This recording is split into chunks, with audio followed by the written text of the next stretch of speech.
Well, welcome to the Christian Capitalist Podcast, everybody. It's great to see you this morning. Chris Barnes, we're so glad that you're here this morning to talk with us about hard work and giving generously to the poor and needy in the name of Jesus. Thank you so much for joining us this morning.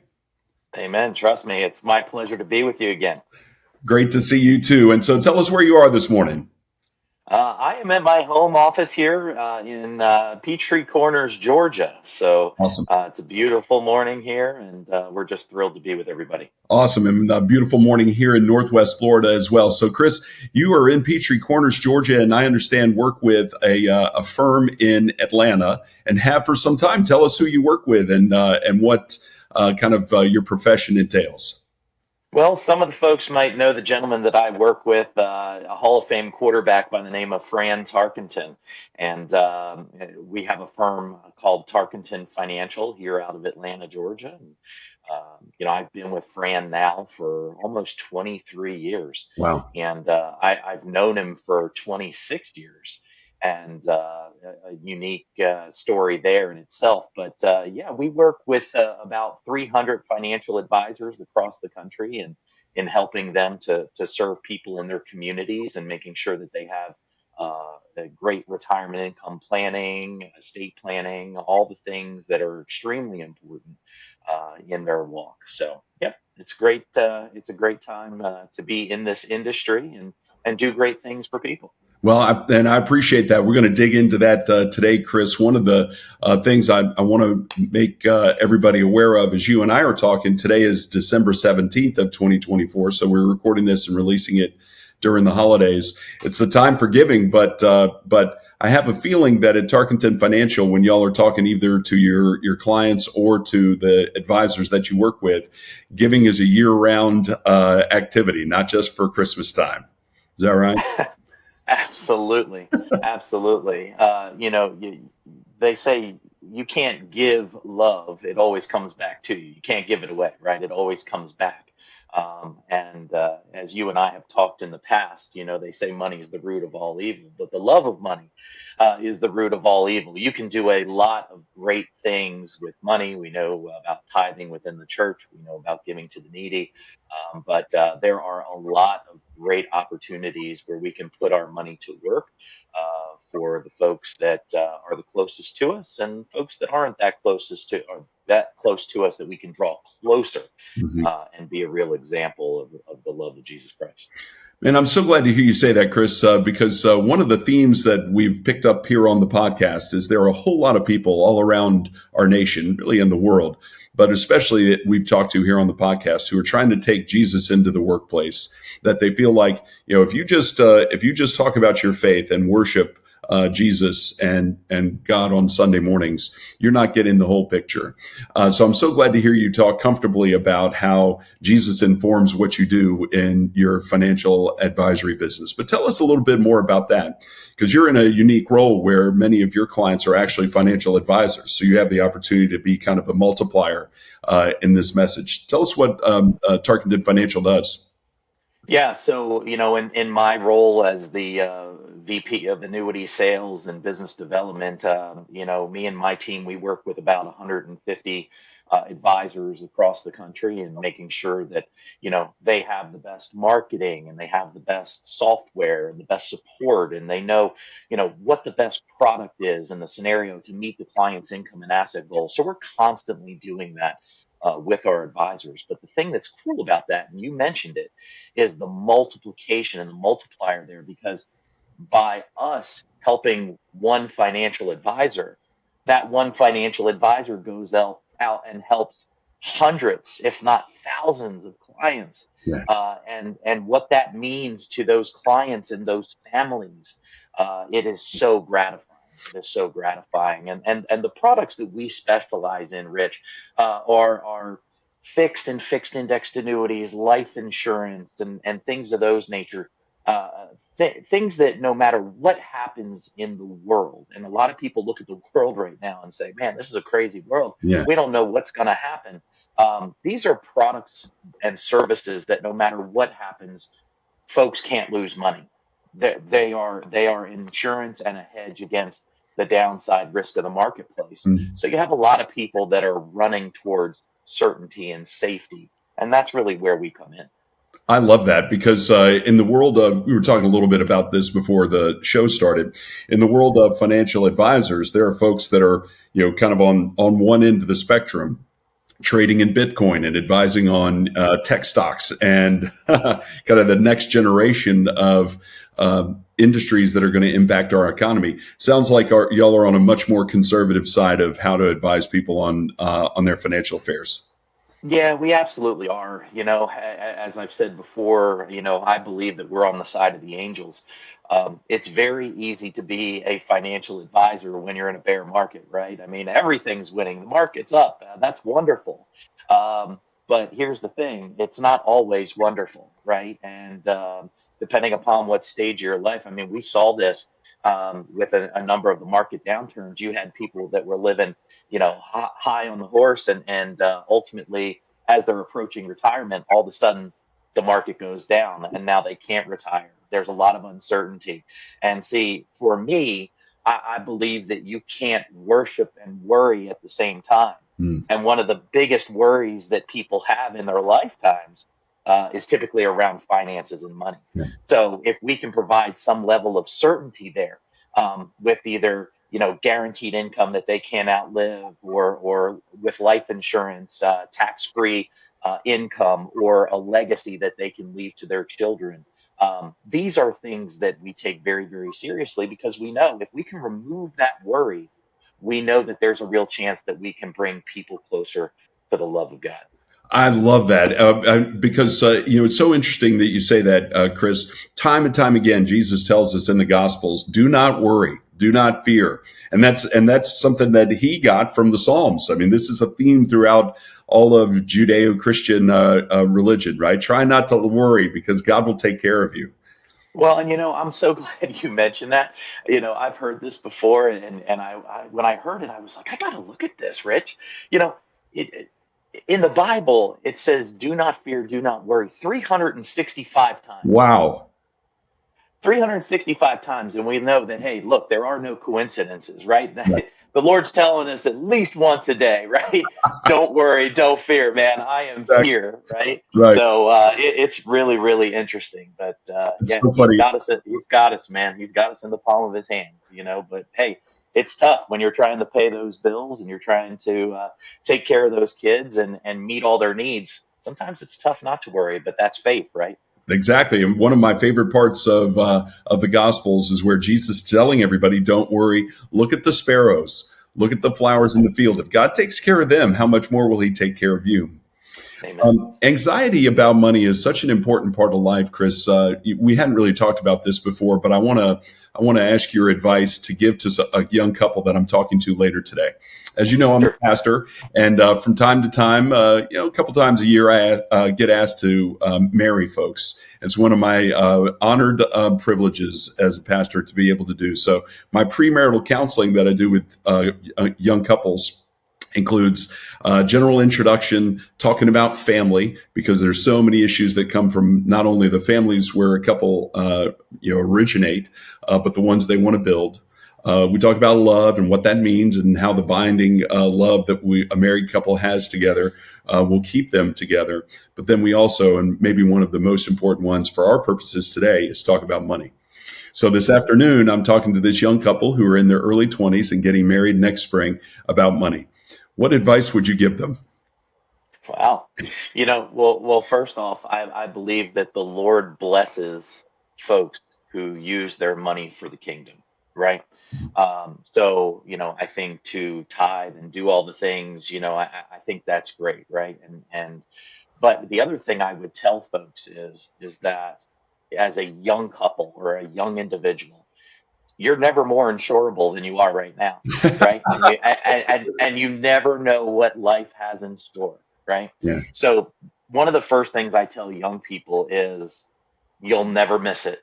Carve off a couple $100 every month, put it into a life insurance policy. I believe in index universal life, but put it into a life policy, because guess what? You're never more insurable than you are right now. And eventually there's going to be children, maybe, maybe you'll be blessed with children.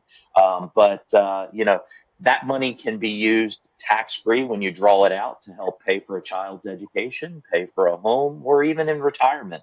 But you know what? If the Lord calls you home, there's going to be a death benefit there as well. And that's going to alleviate that burden and that worry as well. So that would be one of the very first things I tell folks is like, look, things might be tight right now, but carve off a couple $100, put it aside, put it into life insurance. You're never more insurable than you are right now.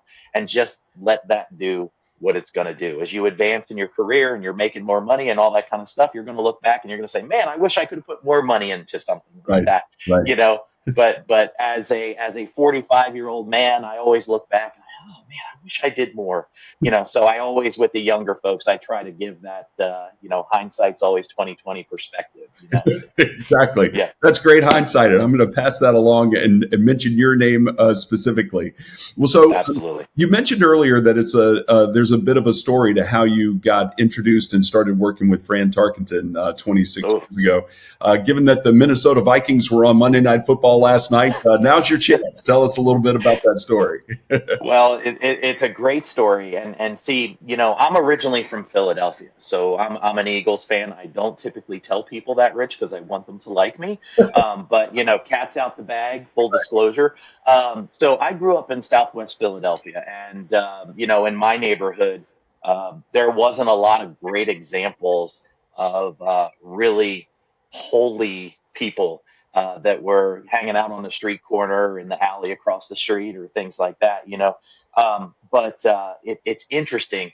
The Lord has always worked through people in my life that I respected. Um, there were many, many times during the course of my life as a young man where Jesus himself could have walked across the water and been like, all right, Chris, follow me. And I would have been like, yeah, like, okay, where are the wires? Where are the wires? What's going on? But by bringing people into my life at the right time, at the right place, that's what really drew me into the love of the Lord. So my parents got divorced when I was very, very young. My father was in the military, going overseas to be stationed. My mom and my grandmother really didn't want her to go, so they divorced at a very young age.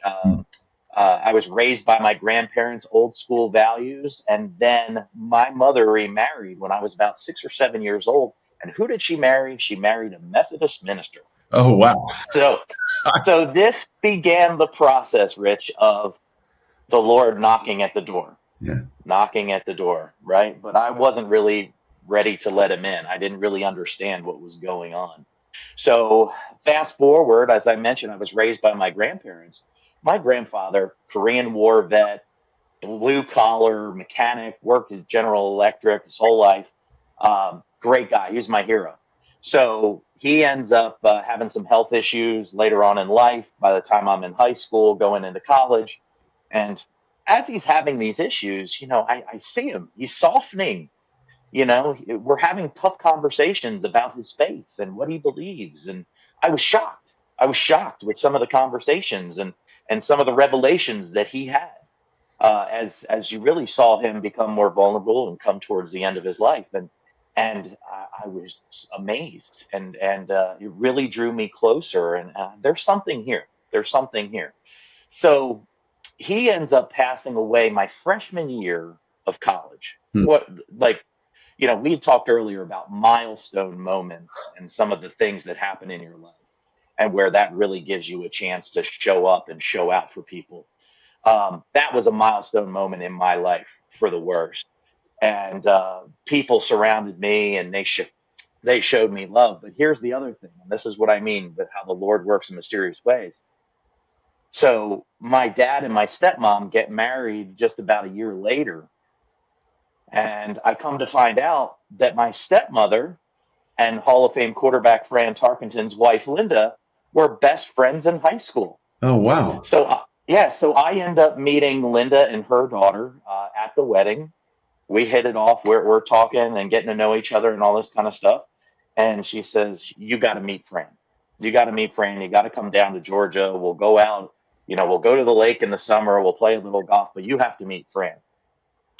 This begins the relationship. This begins the relationship. So we get to know each other. Fran's a Hall of Fame quarterback. I was eventually a four-sport athlete in college. I was a business major, minor in economics, all this kind of stuff. So he would keep tabs on me. How are things going? What are you doing? Oh, you'll never learn anything in college. You'll never learn anything in books.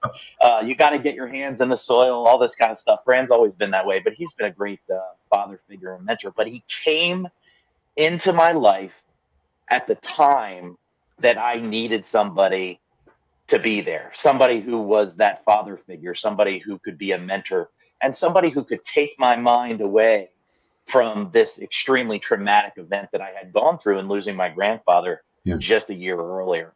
So fast forward, I ended up meeting a girl in college, and she graduates, and I'm still in college. And where does she go? She goes to Georgia, of all places.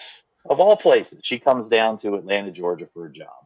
So I'm looking at Atlanta, Georgia, and where's my life going to lead me and all this kind of stuff. And, so I'd spend some summers in Georgia and even went to the University of Georgia for a semester to play water polo there and absolutely loved it. I love Georgia. Um, so I go back home and things didn't work out in that relationship. Thank the Lord. Like I said, the Lord works in mysterious ways. But I graduate college in Pennsylvania. I come out, I'm working in Philadelphia, and all of a sudden there's things going on around me that are outside the realm of my control. We're having some disagreements within my family and all this kind of stuff. And Fran catches wind of it. And he calls me up one day and he says, Chris, nobody deserves to go through that. Nobody deserves to be treated that way. Why don't you come down here and go to work for me? Wow. And he says, I don't know exactly what we're going to have you do. I really don't. But we'll find something. And if we hit it off and you like us and we like you, we'll hire you on full time. And if you don't, I'll make sure your job's waiting for you back in Philadelphia. Now, Okay. I mean, I have such a high opinion of Fran Tarkenton that I actually thought he could do that. He'd have my job waiting for me if it didn't work out. Right. Well, praise the Lord, it did. But when you look back on it, I was meant to be right where I am, right here. A kid from Southwest Philadelphia. I mean, you didn't leave the neighborhood. You didn't leave your city. You grew up and you did what your family did and you stayed in the same neighborhoods and all this kind of stuff. So for me to leave and go away and try to make a name for myself and come down here to a place that I was already familiar with and comfortable with because of my prior experiences, the Lord had his hands all over it. Yeah. All over it. So then I end up meeting this girl who is now my wife. We go out on a date on August 26th, and her favorite number is 8. My favorite number is 26. I mean, you just see the signs, right? Fran always tells me, he goes, Chris, you got to see the signs. You got to see the signs. The signs are all around us, and God puts them there. The problem is people don't want to see the signs. Yeah. Right? God puts up a stop sign and people go right through it. Right through it. Right? God gives you a green light. Hold up. Stop. Hold on. Caution, and you got to see the signs and you got to be open to them because God puts them in front of us each and every single day. And boy, oh boy, when you look back on things, like I said, hindsight's 2020, you really just see how the Lord works in your life. And man, just so grateful. But that's how I ended up here some 23 years ago. Wow. And thank God for people in my life like my grandfather, like my stepfather, like Fran Tarkenton, who have kind of drawn me closer. And the thing that's great now, I work with people within my business who are clients of mine, who each and every single day draw me even closer to the Lord because they're such great examples of what being good and godly people, fathers, brothers, all those things, great examples to me. I'm so glad that you've ended up in that kind of frame of mind, Chris. Let's talk a little bit because you are in a unique position where in American society, There are all kinds of jobs in all kinds of industries, but you're in a unique position. And the folks that at Tarkenton Financial that work with you, including my friend Matt, Fran's son, who I Yeah, just think a lot of, and I'm so delighted that he introduced us. he's great. You're in a unique position because people come to you for advice about what to do with their money. There's Hmm. almost no, if you go to Starbucks and order a cup of coffee, you're not going to say, oh, while you're making me a latte, tell me what I should do with my money, right? I mean, you're in a unique spot because people come to you for advice. But it sounds like you get as much from the folks that you give advice to as they do for you. So, can you give us some examples of folks who have worked hard and given generously to the poor and needy in the name of Jesus? That's what the Christian Capitalist is all about. Oh, absolutely. I mean, one of my best friends in this business, like I said, I'm a 45-year-old man. One of my best friends in this business is an 82-year-old man. Oh, wow. And he's one of our top advisors, and he has been a huge influence in my life. And hearing about his walk with the Lord and his experiences and his giving, he's a perfect example. I mean. There was just a situation no more than a couple of weeks ago.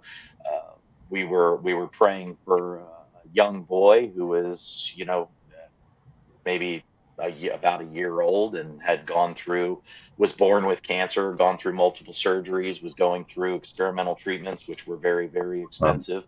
It was such a burden on the family, and he ended up passing and going home to be with the Lord, and the family was left with a large bill and just brokenhearted. And we had been praying for them and all that kind of stuff, and we're trying to raise some money. This particular gentleman reached out to me and he goes, I don't need to go on a GoFundMe or anything like that. He goes, you just give me their address. He goes, I'm going to write a check. I'm going to write a check. And so sure enough, that's what he did. And just that giving was so inspiring. I did the same thing. Yeah. We also had a situation where there were a couple of folks that we had come across who were kind of struggling in their walk, and financially were not in great places. I mean, I came home one day and just inspired by what he had done. I just sat down and wrote a couple of checks for a couple $100 each and sent them out to the folks. It's just, and you know what? I don't miss it. I don't miss it at all. It made me feel so good. And I want nothing in return. I just want people to know that we love them. We have a saying at Tarkenton Financial, teams win, individuals don't.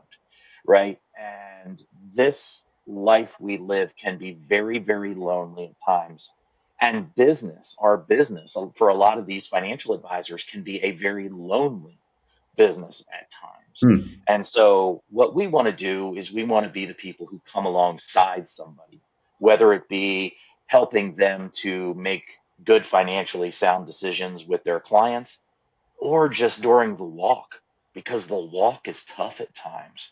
And knowing that you have somebody who you can pick up the phone and call or email with and just say, hey, I'm having a tough day. I'm having a tough day, Yeah. and you can pick them up a little bit, because guess what? You're going to have those days too.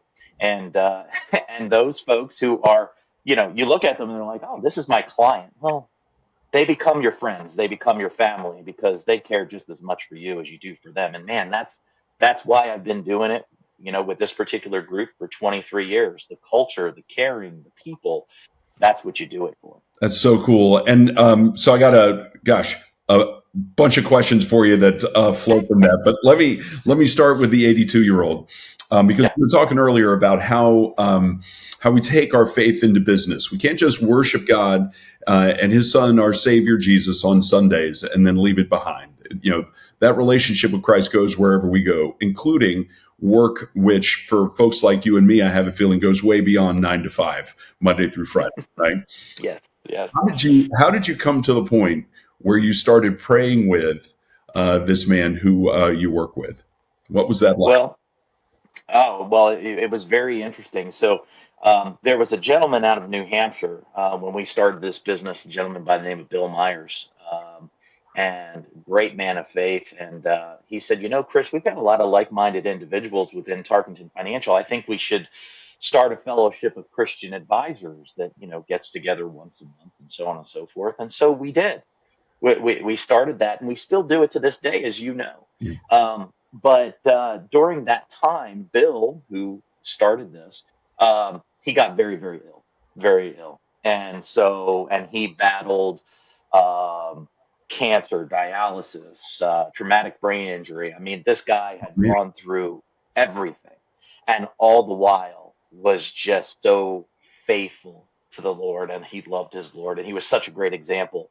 But me and a handful of his closest friends and leaders within this group, we would fly up there once a year to go and pick him up and take the family out to dinner, buy groceries, do whatever we had to do, right? And that's how I really even came even closer to this gentleman who you were talking about, but came even closer to this entire group. And they became great examples to me. And when you saw how they conducted themselves, how they loved their family, how they loved the Lord, how they treated people around them who could do nothing for them, just great examples, right? Um, but Bill ended up eventually passing, and just seeing the way everybody rallied around the family still to this day, around his family and things like that. I mean, that's how I was drawn even closer to individuals like this, right? We know iron sharpens iron. If you wanna fly amongst the eagles, right? You don't walk amongst the chickens, right? You gotta surround yourself with people who you want to be like and who Well, make you better. and it So. sounds like give yourself the opportunity to be vulnerable, if you will, Oh. about saying, "Hey, you know what? I need to pray. Can you pray with me?" Hmm. Or vice versa. Is there anything you'd like to pray about? Because that's, so many people say, "Well, I don't feel comfortable talking about faith in the workplace." It doesn't necessarily need to start with, "Hey, can I give you my personal testimony?" We hear that a lot Hmm. where I'm from in Alabama, right? Sometimes. Sure. Uh, Yeah. Sometimes it's just, hey, what? Let's talk, and maybe we can pray about something. Well, and here's the other thing. I kind of had an epiphany very early on in my professional career, where you always have to do the right thing. And sometimes the right thing can be difficult because maybe you're going to take a hit on your income, or maybe you're not going to close that deal that's going to drive more revenue, or whatever it is. But you always have to do the right thing. It's clear. It's clear. There was a great speech given by Lou Holtz, and he would always talk about it. He comes into Notre Dame, and he's trying to lead this Catholic football team, right? To be a great football team, right? But also to churn out good Christian men, Hmm. right? And he said, you have to make it simple. You have to make it simple. And so he said, there's three things you do every day. Always do what's right, always do your very best, and go out of your way to show that you care and love for people. Wow. Those three things make it super simple, right? But that first thing, he said, always do what's right. We are gifted this vision of what is right by our Lord and Savior. We know what's right and we know what's wrong, right? Now, a lot of people say, oh, well, that's taught in the home and all that kind of stuff. But right? We know what's right and we know what's wrong. But so many times people in business look the other way because they want to go ahead and make that extra dollar and whatever it is. So if you always do what's right, man, the Lord is going to bless you tenfold. I And love that's the that. way we run. And that's the way we run our business. I love that. All right, so I'm so glad that you mentioned Lou Holtz and Notre Dame. Notre Dame's an important part of the Christian Capitalist, not because I have any relationship with the university, but because we have a group of volunteers, 5 college kids who have said they want to start the first Christian Capitalist college clubs. I can't remember if I've told you about this, but our first 5 are going to be at the University of Notre Dame up in South Bend, Indiana, I love it. Alabama and Auburn, and Ole Miss in South Carolina. So 4 schools in the SEC and the buckle of the Bible Belt, and then good old Notre Dame up in the north, and the Oh, that's largest Catholic school in the nation. Isn't that cool? That is phenomenal. Congratulations. Thank you. So I'm so excited. We just had a big meeting before Thanksgiving with these kids who are wanting to start these college clubs to focus on hard work and giving generously to the poor and needy. Now, for these kids who are all 19, they're all sophomores, 19 or 20. What do you think is a good way to get them started on helping them build these clubs and talk about work and giving for folks that are college students? They're not going to be able to write a check. They're not going to be able to probably do anything but think about saving because they're not generating income, right? They're students. But talking about that notion of building business leaders to do the right thing from an early stage is exactly what those college clubs are about. So what do you think about that, and what kind of guidance would you give them? Well, I think activity breeds results, right? Activity breeds results. And you have to get out there and you have to do things. You have to pick up the phone. You have to press the flesh, shake hands, kiss babies, do all the things. You got to get out there, right? Activity breeds results. And, we're meant to go out and make disciples, right? So here's what I would tell you. Everybody is going through something. Everybody is going through something, and you have to have your antenna up the whole time. So, what I would tell these folks is, yeah, money's nice to have, and you're going to be able to do some great things and really make a difference in your community and really make a difference in the lives of people. But one of the things that I find is really kind of ironic. Um, I feel like as I've gotten older and as we've seen more technology come into the workspace and all this kind of stuff, you know what I don't have as much of? Time. Mm, I don't have as much time as I used to. And once again, hindsight's 2020. What would I have told my younger self? Take advantage of the time that you have, because as you get older, I've got 3 kids, I've got a job, I've got roles in my community, all the things that we're doing, we're coaching, we're church. Where did the time go? I have no time. I want to give more time, Rich, but I don't have much time to give, right? I'm maxed out. So the biggest thing I would tell people, especially as young people, give of your time and find the people around you who are going through something, right?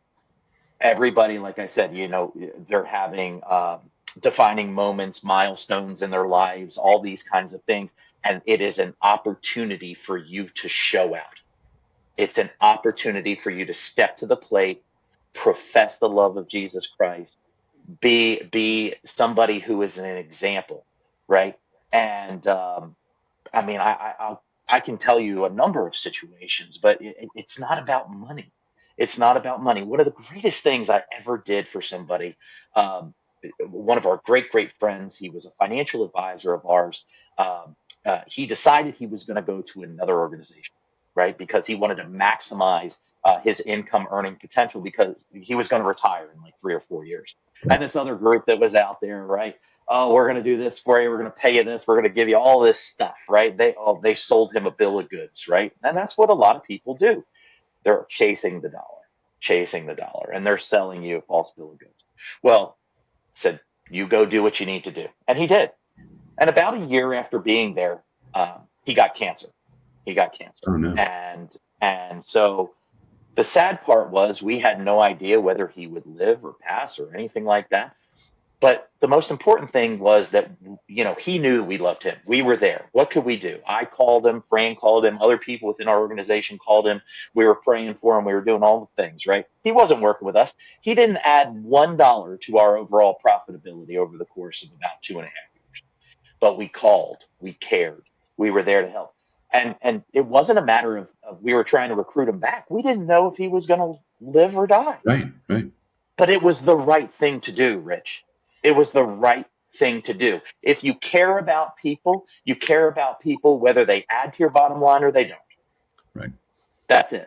And so one day I'm talking to him and he's just struggling. He's just struggling. I could tell he's struggling. I'm losing weight, Chris. I can't taste anything. This is miserable, And I said, well, is there anything you can taste? Is there anything you like?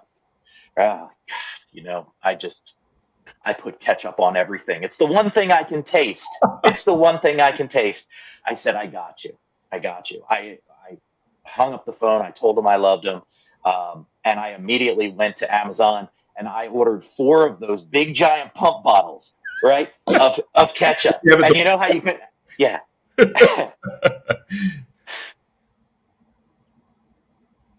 This this gentleman has since passed, and he was a great friend and role model. But I just remember, I wrote a note in there because you can put a little gift note in there, right? And I just said, hopefully this helps. yeah, I love you, and God loves you, and we're praying for you, right?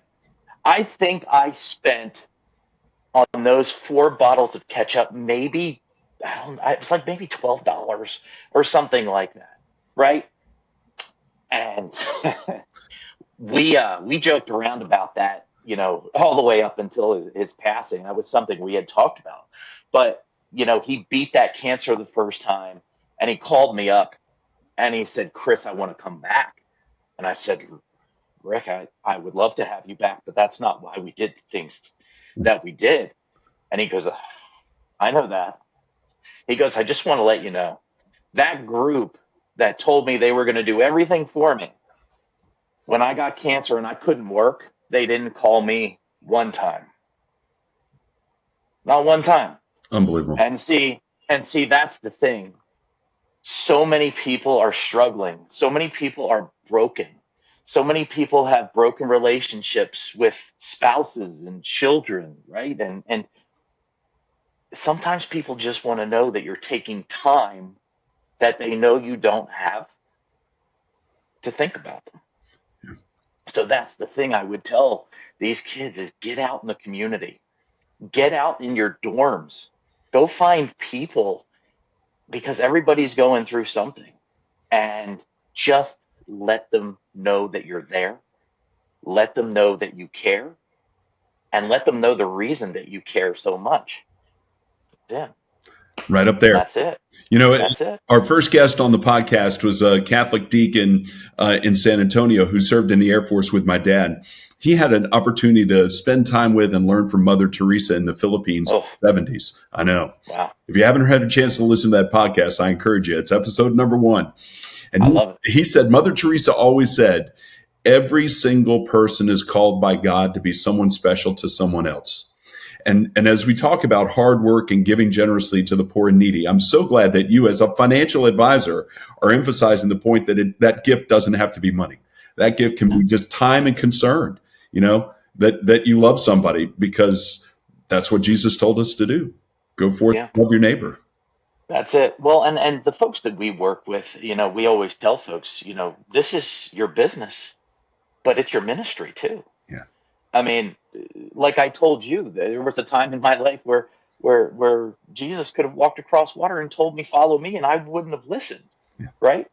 yeah. One of the ways people you can get their attention is deal with their money and talk about money, right? That all of a sudden their ears perk up, right? Just go out and talk about money in a coffee shop, and all of a sudden you'll find people scooting their chairs over, right? Like, what was that you said? What were you talking about there? Like people are drawn to money, and they're drawn to the conversations that people have about money. In many cases, for the wrong reasons, right? It can be a false idol at times. We know that, but it provides us a great opportunity as financial advisors to really turn our businesses into ministry and like I talked about having this epiphany is that if you don't do the right things, right, to make a buck here, one of these days, guess what, you're going to have to stand before the Lord and give an account for all the things that you did. Well, let's talk And about that. We mentioned that in the workup before the show, where we were talking about the sure. parable where the rich man has had a terrific season and says, I'm going to eat, drink, and be merry and tear down my old barns and build newer, bigger barns. And Jesus says, you fool, this very night, God is asking for your life. You can't take it with you. So how does that work when folks have milestone moments in whether it's you or the financial advisors that y'all at Tarkenton Financial work with? When folks have these milestone moments and it brings more to them, how are you able to have this conversation about the more you make, the more you give? Well, that's a tough one. That's a tough one, right? But being being cognizant of the fact and knowing that all good things come from him. It's not ours, it's his, right? And just like love, you can't give it away, it always comes back to you. It seems that way for money too. Mm. I know the more that I've given away, and the more that I've done for other people, it seems I've been more successful, right? It Funny how doesn't that make works, isn't it? it doesn't make sense. It doesn't make sense, right? But yeah, it's interesting. We're talking about parables, right? Like you talk about the widow and the widow's mite, right? And you have all these folks who gave more and gave, but it was the widow who gave all that she had, which was not much. It was that mite, and that's what I tell folks is that if you want to get more, give more. Mm. That's it. That's it. The Lord will bless it. The Lord will bless you. And that is one of the things that, especially now during the holidays, right? You have to sometimes step back, right? And I know our family is this way. It's like, well, do we have enough gifts for this person? Do we have enough gifts for that person? Sure. Stop. Stop. That is not what it is about. That is not what it is about. One of the greatest things that we ever did around the holidays was we did a toy drive, and we dropped all of those toys off. There's a great children's hospital here, and we had come to know them through one of the folks that I play hockey with. His son ended up having cancer, and so they spent a lot of time down there. Man, we dropped these toys off at this cancer center for these kids. Oh my gosh, I mean, there was no gift that you could have given me, Rich, Mm. that was more impactful than that, right? And it was giving to others that was more impactful than anything I could have received, Anything you you could, know? if you could have gotten it, right? Anything, anything. And that's what I try to tell folks right now.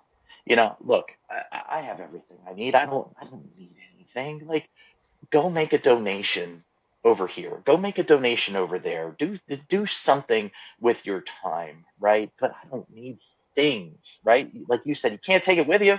Right. You can't take it with you, right? So I think that's one of the things that we have to really try to get across to people right now, especially around holidays, is it's better to give than to receive. And we're not just talking about giving a wrapped gift in some cases, right? You also have a lot of people around the holidays that are shut in, Yeah. that are depressed. They've lost loved ones. They don't have people. They don't feel the love of the Lord. And it gives us the chance to come alongside them, right? And just say, you are loved, you are cared for, and you mean something to me. And that could be the greatest gift that you give during Christmas. I love that. Chris, as we talk about this, I want to ask your thoughts about one of our theories, one of our positions or principles with the Christian Capitalist.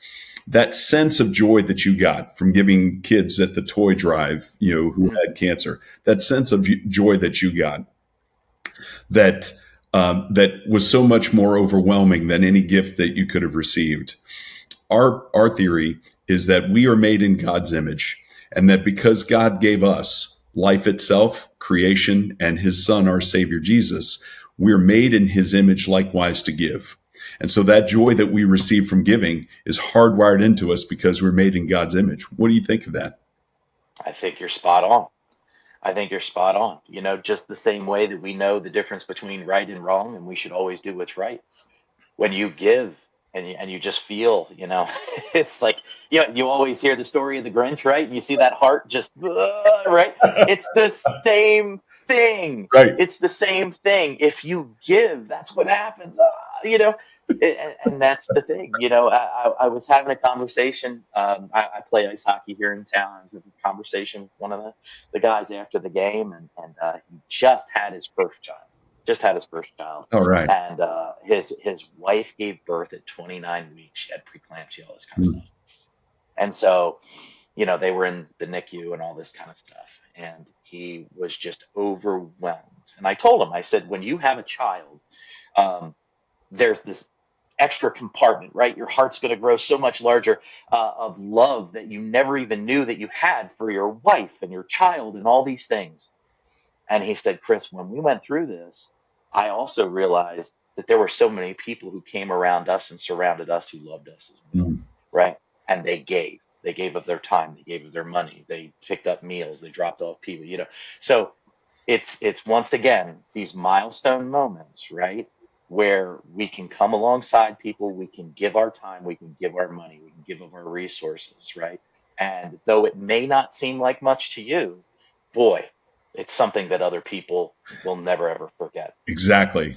Exactly. All right. Well, speaking of milestone moments, as we wrap up our episode today, let's talk about the Fellowship of Christian Advisors. Y'all have a big meeting coming up in January where I'm honored to get a chance to speak to the group in Atlanta. Tell us a little bit Yeah. about that. Yeah, so once a year we get all of our top producers and advisors together, and it's a great chance to come together and share fellowship and share stories of success and failure. We also believe that people learn more from failure than they do their successes, and Yeah. and so it gives us a chance to get together as a big family and learn. But also while we're there, we have our fellowship of Christian advisors that gets together. And like I said, this can be a very lonely business. So to come together and hear an inspiring message and also pray for one another. And then we also celebrate each other, right? A lot of folks out there have had some amazing years and done some amazing things. So it gives us a chance to come together and recognize folks, give awards. And the other fun part, Rich, is Fran is turning 85. What? And so we are going to celebrate his 85th birthday at this event as well. But yeah, I believe it starts on January the 30th. It'll be on the 31st, and man, it is just it's a great opportunity to learn a little bit along the way, get to be with some great people that we've gotten to know over the decades, and also introduce some new folks to the family as well. That's It's a lot fantastic. of fun. And for those of you who are listening, who are financial advisors and are interested, we're going to have information about all that in our show notes afterwards. Chris, thank you so much for joining us today. Our signature question that we end every podcast episode with is, what does it mean to you to be a Christian capitalist? What does that phrase mean to you? Mm. Well, first off, if you just take the first part of that, what does it mean to be a Christian? To me, that means everything. You know, one of my great friends the other day, he said, as a believer and a Christian, my worst day is better than the best day of that of a non-believer. Wow. And so that is super, super impactful. So the first part of that, it means everything, right? It means everything. But the second part of that, what does it mean to be a capitalist? I think that's equally as important in that we can go ahead and further the kingdom through our works, through our money, and by helping more people during our daily business. And I think that can be extremely impactful. And we have the real opportunity to make disciples of people because, like I said, money draws people in. Hmm. They're more apt to listen, they're more receptive. And so, therefore, we're able to build really, really great relationships and build the kingdom through being a capitalist. I love that. Well, Chris, thank you so much for joining us today. It's been such a pleasure talking with you and hearing your thoughts about hard work and generous giving and thoughts about Jesus and his growth of his kingdom here on earth. Thank you so much. God bless you. And I hope you and your family have a Merry Christmas. Oh, same to you, my friend. And thank you again for having me. Always a pleasure to be with you. Yes, indeed. We'll talk to you soon.